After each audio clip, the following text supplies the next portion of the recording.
Hello everyone. मैं doctor Indu S गौर आपके समक्ष कक्षा 9वीं के लिए संचयन पाठ्यक्रम के अंतर्गत आज हम पढ़ेंगे गिल्लू। गिल्लू इसके रचयिता अथवा इसकी लेखिका है महादेवी वर्मा। महादेवी वर्मा जी ने अपने लेखनी से मेरा परिवार में से चयनित गिल्लू एक संस्मरणात्मक गद्य रचना है और इस रचना के माध्यम से पशु पक्षियों से प्रेम, संरक्षण तथा उनकी गतिविधियों का अवलोकन और उसके साथ सद्व्यवहार करने की प्रेरणा मिलती है। इस पाठ द्वारा पशु पक्षियों के स्वच्छंद और मुक्त रख उनके स्वाभाविक विकास की भावना को भी प्रोत्साहित और विकसित करने का प्रयास किया गया है। तो आइए देखते हैं यह लघु कथा गिल्लू। सबसे पहले हम जानेंगे लेखिका परिचय। लेखिका महादेवी वर्मा का जन्म 26 मार्च 1907 फरखुदाबाद संयुक्त प्रांत आगरा अवध में हुआ। उनकी मृत्यु 11 सितंबर 1987 में हुआ। उनकी तब आयु थी 80 वर्ष। इलाहाबाद उत्तर प्रदेश में उनके उल्लेखनीय कार्य हैं या क्षेत्र, या माँ, मेरा परिवार, पथ के साथी। उन्हें उल्लेखनीय सम्मान से भी नवाजा गया, जिनमें से पद्म भूषण, ज्ञानपीठ पुरस्कार भी है और उन्हें आधुनिक काल की मीरा नाम से भी संबोधित किया जाता है। तो आइए जानिए पाठ का विश्लेषण। सोनजूही। सोनजूही यानी पीले रंग का पुष्प। सोनजूही में आज एक पीली कली लगी है। इसे देखकर अनायास का अर्थ है अचानक, अनायास ही उस छोटे जीव का स्मरण हो आया जो इस लता की सघन हरितमा में छिपकर बैठा था। सघन का अर्थ है घनी, हरितमा का अर्थ यहाँ पे दर्शाया गया है हरियाली। और फिर मेरे निकट पहुँचते ही कंधे पर कूदकर मुझे चौंका देता। तब मुझे कली की खोज रहती थी, पर आज उस लघु प्राण की खोज है। लघु प्राण का अर्थ है छोटा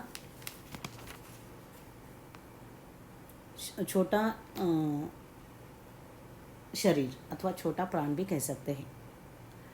सोनजूही। लेखिका जब अपने बगीचे में घूम रही थी तो अचानक उसकी नज़र सोनजूही यानी पीले रंग का पुष्प होता है।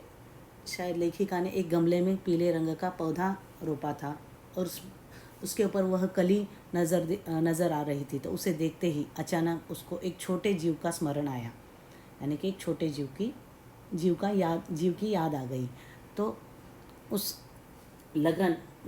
सघन का अर्थ यहाँ घनी हरियतमा यानी घनी हरियाली छाई थी, उसमें बैठा हुआ उसके निकट पहुँचते ही उसको एक छोटे से जीव की याद आ गई जो उसके कंधे पे के ऊपर कूद कर उसे चौंका देता था। तो हमेशा जब भी वो बरामदे में घूमती थी तो उसे उस पीले पुष्प की याद आती थी, लेकिन अचानक उस पुष्प गमले को देखते ही लेखिका को किसी छोटे से जीव का याद आ गया और वह उसे खोजने के लिए तत्पर हो गई। परंतु वह तो अब इस सोनजूही की जड़ में मिट्टी होकर मिल गया होगा। कौन जाने, स्वर्णिम कली के बहाने वही मुझे चौंकाने ऊपर आ गया हो। स्वर्णिम यानी सोने रंग का अथवा पीले रंग का। और अचानक ही जब लेखिका उस गमले की तरफ जाती है तो उस सोनजूही के पुष्प को देखकर, उस गमले को देखकर उसे कुछ याद आता है। उस पुष्प को देखते ही, उस स्वर्णिम यानी पीले रंग के पुष्प को देखते ही लेखिका को ऐसा भास होता है। पहले वो जब भी उस सोनजूही के पुष्प को देखती थी तो उसे खुशी होती थी। शायद आज उस स्वर्णिम फूल को देखते ही उसे उस छोटे से लघु जीव की याद आ गई। शायद वो एक छोटा सा गिलहरी का बच्चा था। शायद उसे मिट्टी में दफना दिया, मिट्टी होकर, यानी उसी इर्द गिर्द उसकी छोटी सी समाधि बनाई दी गई होगी। इसीलिए उसको देखते ही लेखिका को झट से उस लघुघात यानी लघु छोटे से प्राण की अथवा लघु शरीर की याद आ गई और वह स्वर्णिम फूल मानो उसकी याद को ताज़ा करने के लिए ही उभर आया हो। अचानक एक दिन सवेरे कमरे में बरामदे में से आकर मैंने देखा 2 कौवे एक गमले के चारों ओर चोंच से छुआछूल का अर्थ है चुपके से छूकर छुप जाना और फिर छूने आना जैसा खेल खेल रहे थे। यह काक भुशुंडी का अर्थ है गरुड़ पक्षी को संबोधित किया गया है, लेकिन यहाँ पर इस जगह काक भुशुंडी को कौवे के प्रति माना है। काक भुशुंडी भी विचित्र पक्षी है, एक साथ समादरित, अनादरित, अति सम्मानित, अति अवमानित। समादरित का अर्थ है विशेष आदर, अनादरित का अर्थ है आदर भाव अथवा तिरस्कार। अचानक लेखिका जब कमरे से बरामदे में आई तो उसने देखा उस गमले के नज़दीक उसे 2 कौवे नज़र आए जो चोंच मार रहे थे। जिस प्रकार छोटे बच्चे छुआछूत खेलते हैं, छुआछूत का खेल खेलते हैं, उसी प्रकार 2 कौवे चोंच मारकर खेल रहे थे। किसके साथ? एक छोटा सा जीव था उसे, और उसको चोंच मारकर इसे कभी दुख पहुंचा रहे थे। तो यहाँ पे कौवे को लेखिका ने कहा है कभी कभी हम उसका बहुत आदर करते हैं जब हमें वह शुभ संदेश देता है, कभी कभी अनादरित भी करते हैं, यानी कभी कभी हम उसका तिरस्कार भी करते हैं। वही एक प्रकार सम्मानित के रूप में भी अवतरित होता है और कभी कभी वह अवमानित के रूप में भी प्रतीत होता है। हमारे बेचारे पुरखे न गरुड़ के रूप में आ सकते हैं, न मयूर के, न हंस के, न पितर पक्ष में से हमसे कुछ पाने के लिए काक बनकर ही अवतीर्ण होना पड़ता है। पितर पक्ष यानी पितृपक्ष अथवा श्राद्ध, अवतीर्ण का अर्थ है प्रकट। यहाँ लेखिका को याद आ रहा है कि उनके पुरखे यानी पूर्वज मरणोपरांत वो कभी कभी कभी गरुड़ के रूप में हमारे सामने प्रत्यक्ष हो सकते हैं, मयूर यानी मोर, ना कि हंस के रूप में। वो पितृपक्ष में हमारे सामने केवल काक यानी कौवे के भांति ही प्रकट हो जाते हैं। इतना ही नहीं, हमारे दूरस्थ प्रियजनों को भी अपने आने का मधु संदेश इनके कर्कश का अर्थ है कटु ध्वनि, कर्कश स्वर में ही देना पड़ता है। दूसरी ओर हम कौवा और काँव काँव करने को अवमानना के अर्थ में ही प्रयुक्त करते हैं। यानी यहाँ लेखिका क्या बताने की कोशिश कर रही है, कभी कभी हमारे दूरस्थ यानी दूर रहने वाले जो हमारे अतिथि प्रियजन है, सगे संबंधी अथवा मित्र है, उनका आने का मधुर संदेश इस कौवे के ज़रिए हमें प्राप्त होता है। कभी कभार घर के ऊपर कौवा काव काव करने लगता है तो हम उसका आदर करते हैं, और कभी कभी वही अनादरित भाव से भी प्रतीत होता है। तो दूसरी ओर हमें वह कौवा काव काव करने यानी कि अवमान के अर्थ में भी प्रयुक्त होता है। कभी हमारे मित्र और पास पड़ोस के लोग ज़्यादा बात कर रहे हैं तो हम उनको कह देते हैं, क्या हमेशा काव काव करते रहते हो। यानी यह कभी कभी मित्रता का भी संदेश देता है, यानी मधुरता का भी संदेश देता है, कभी कभी अवमानता के अर्थ में भी यह प्रयुक्त होता है।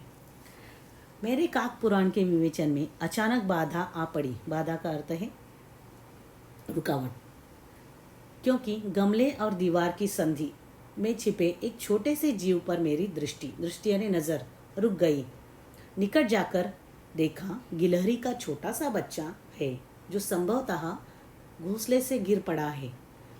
अब कौवे जिसमें सुलभ आहार खोज रहे हैं, सुलभ यानी सरल अथवा आप कह सकते हैं इसे आसानी से, आहार यानी भोजन। यानी लेखिका का जब ये काक पुराण वो मन ही मन में कौवे के बारे में सोच रहे थे, उसका विचार से उसकी जब थोड़ी सी नज़र हटी, थोड़ी रुकावट आई, तो उसने उसकी नज़र सामने पड़े गमले के ऊपर गई और वहाँ पे दीवार से बहुत संधि यानी सटीक बहुत ही समीप से एक छोटा सा जीव उस लेखिका के नज़र में दिख पड़ा। तो जैसे ही उस लेखिका उसको देखने के लिए आगे गई तो उसने देखा एक छोटा सा गिलहरी का बच्चा अभी अभी जो झट से घोंसले से नीचे गिर पड़ा है, और वो 2 कौवे उसको अपना सुलभ आहार यानी सहज रीति से उसको खाने के लिए अथवा उसको आहार बनाने के लिए तत्पर बैठे थे। काकदव्य, काकदव्य का अर्थ है 2 कौवे। काकदव्य की चोंच के घाव उस लघु प्राण के लिए बहुत थे, अतः वह निचेष्ट, निचेष्ट है ना बिना किसी हरकत के अथवा स्तब्ध, निचेष्ट सा गमले से चिपटा पड़ा। जब लेखिका ने देखा कि 2 कौवे उस छोटे से गमले के पास दीवार और गमले के बीच में जो संधि यानी छोटा सा जो कोना था, वहाँ पे जो एक छोटा सा पक्षी गिर गया था अथवा एक छोटा सा लघु प्राण गिर गया था, वह वहाँ निसन्न अवस्था में अथवा बिना किसी हरकत के वहाँ ज़मीन के नीचे गमले के पास गिर गया था, और वह 2 कौवे मिलकर उसके ऊपर चोंच मार रहे थे। लेकिन वो लघु प्राणी छोटा जीव होने के कारण अगर वो कौवे 1-2 बार भी उसे मारते तो उसको बहुत हानि पहुंच सकती थी। सबने कहा कौवे की चोंच का घाव लगने के बाद यह बच नहीं सकता, अतः ऐसे ही रहने दिया जाए। परंतु मन नहीं माना। उसे हौले से नहीं धीरे से, उसे हौले से उठाकर अपने कमरे में लाई। फिर रुई से रक्त पोंछकर घावों को पेनिसिलिन का मरहम लगाया। पेनिसिलिन है एंटीबायोटिक्स, अभी अब तो अवेलेबल है, यह मुझे पता नहीं, इसकी जानकारी नहीं, लेकिन पहले पेनिसिलिन का प्रयोग किया जाता था उपचार के लिए। जैसे ही सब ने कहा कि कौवे की चोंच के घाव से यह छोटा जीव बहुत घायल हुआ है, तुम उसे वही गिरने दो, उसको उठा के लेके आने का कुछ फ़ायदा नहीं होगा। लेकिन लेखिका का मन नहीं माना। वो उसे हौले से और धीरे से उठाकर अपने कमरे में लाई और रुई यानी कॉटन, रुई की सहायता से उसका रक्त पोंछा, उसको घाव पर यानी जख्मों पर पेनिसिलिन का मरहम लगाया, उसका उपचार किया। रुई की पतली बत्ती दूध से भिगोकर जैसे जैसे उसके नन्हे से मुंह में लगाई, पर मुंह खुल न सका और दूध की बूंदें दोनों ओर लुढ़क गई। लेखिका ने प्रयास किया, एक छोटे से रुई के बत्ती बनाई और उसको दूध में भिगोया।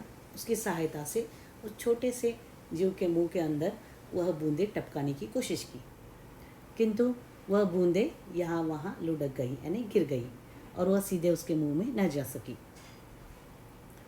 कई घंटे के उपचार का अर्थ है इलाज। कई घंटे के उपचार के उपरांत उसके मुंह में 1 बूंद पानी टपकाया जा सका। लेखिका ने बहुत कोशिश की और बहुत घंटे के बाद जब लेखिका कामयाब हो गई 1-2 बूंद उसके मुंह में डालने के लिए, तीसरे दिन वह इतना अच्छा और आश्वस्त का अर्थ है वह निश्चित यानी वह स्वस्थ बन गया, निश्चित बन गया, आश्वस्त हो गया कि मेरी उंगली अपने 2 नन्हे पंजों से पकड़कर नीले कांच के मोतियों जैसे आंखों से इधर उधर देखने लगा। लेखिका ने कई घंटों से उसका उपचार किया।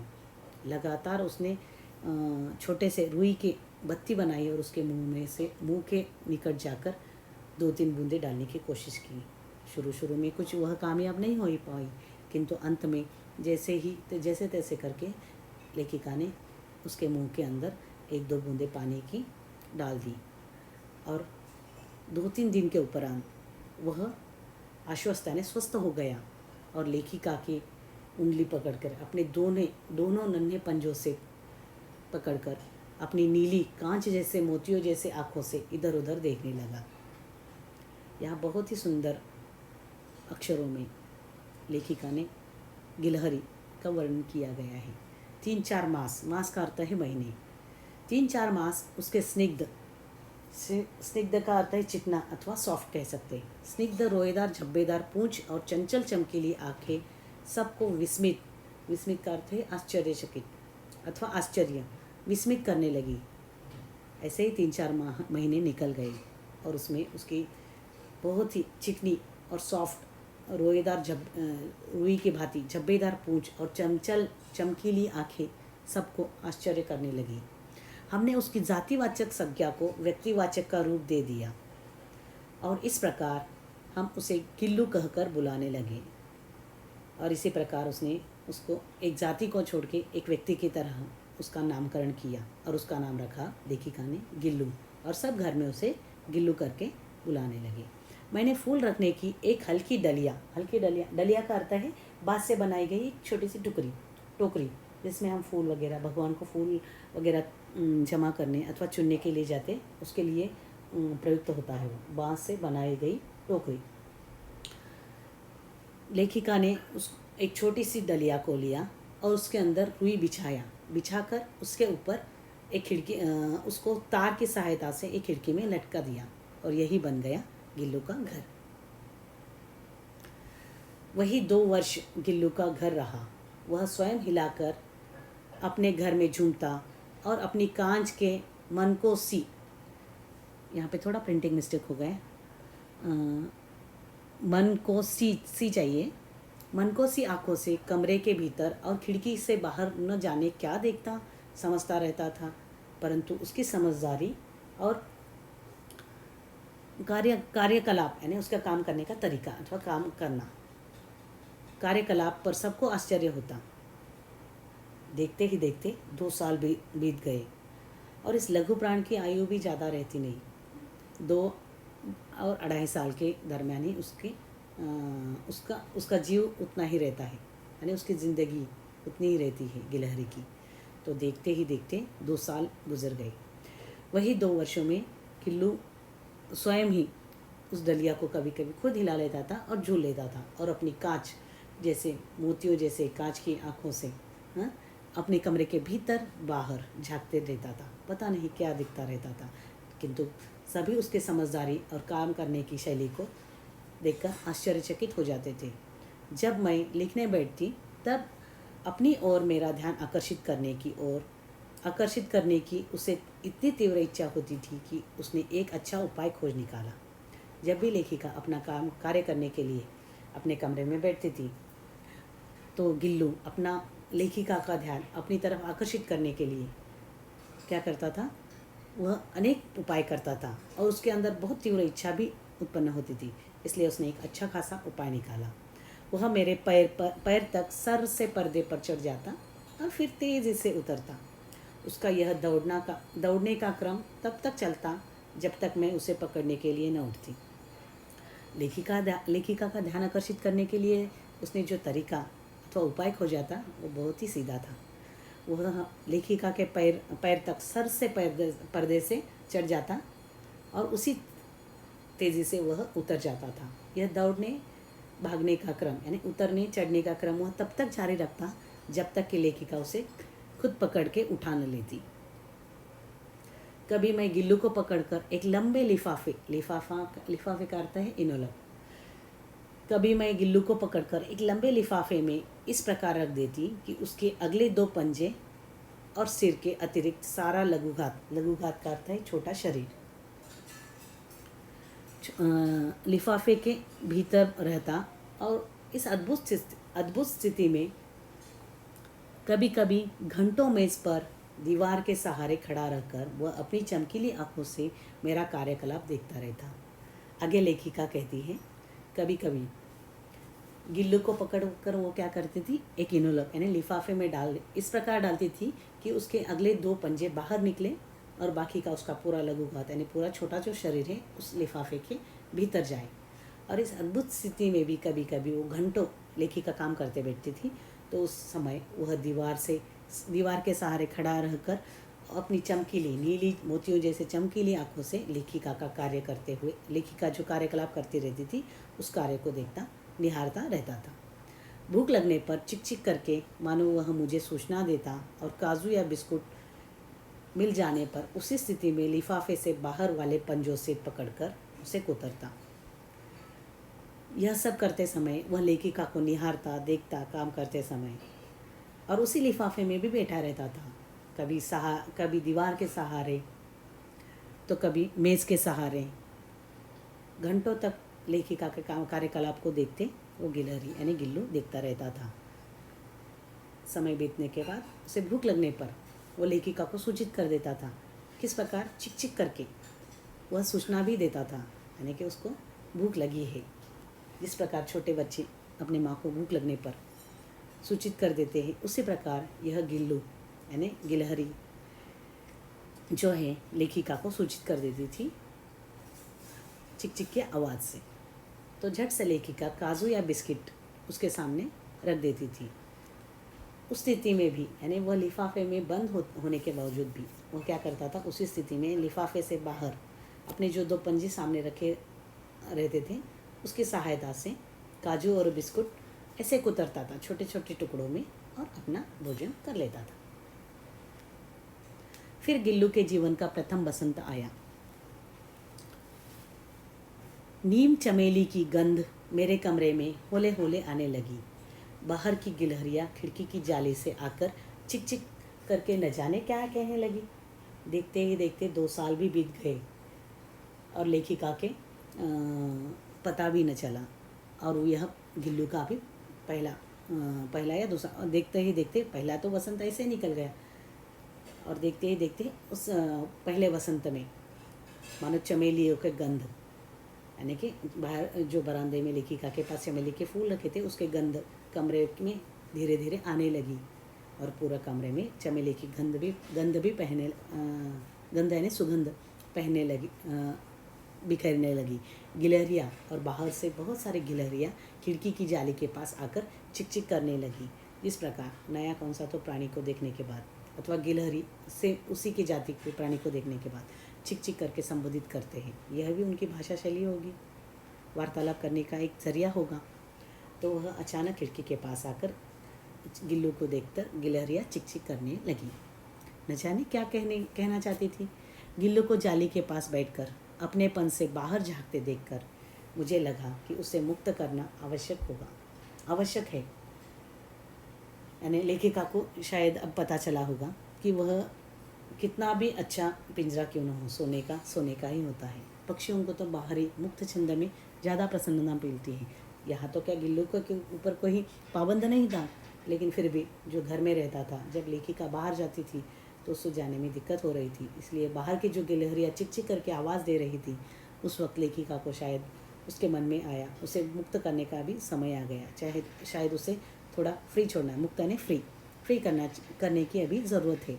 इसलिए उसने क्या किया, देखिए आगे देखेंगे। चलिए, मैंने कीले निकालकर जाली का एक कोना खोल दिया और इस मार्ग का अर्थ है रास्ता, इस मार्ग से गिल्लू ने बाहर जाने पर सचमुच ही मुक्ति की सांस ली। इतने छोटे जीव को घर में पले कुत्ते बिल्लियों से बचाना भी एक समस्या ही थी। यहाँ पे देखिए, मुक्ति का अर्थ है फ्री। जब लेखिका ने देखा कि बाहर चिक चिक करते बहुत सारी गिलहरियाँ गिल्लू को देखकर चहचहाने लगे हैं, चिक चिक करने लगे हैं, तो उसको मुक्त करने की आवश्यकता पड़ी। तो उसने खिड़की के निकट जो जाली थी उसको खोल दिया, एक कोना काट दिया और उसी मार्ग यानी उसी रास्ते से गिल्लू बाहर आने जाने लगा।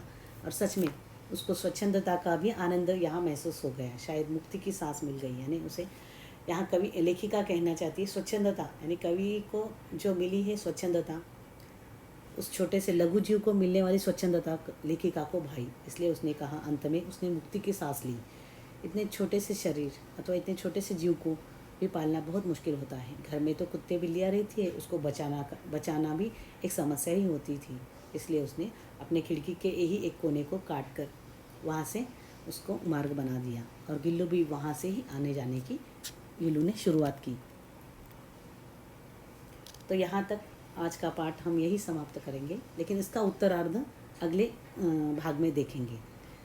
इस पीपीटी में यानी कि अगले ये स्लाइड में मैंने कठिन शब्दों के अर्थ दिए गए हैं, जिसका आप अभ्यास करें और अपने A4 साइज़ पेपर में लिखकर उसे याद करें। और साथ ही साथ आपको एक वर्कशीट भी दिया जाएगा जो पिछली कक्षा में दुख का अधिकार से रिलेटेड है। आज हम वर्कशीट दे देंगे, उसका अभ्यास करिए। घर में रहिए, सुरक्षित रहिए, खुश रहिए। धन्यवाद। फिर मिलेंगे अगली कक्षा में।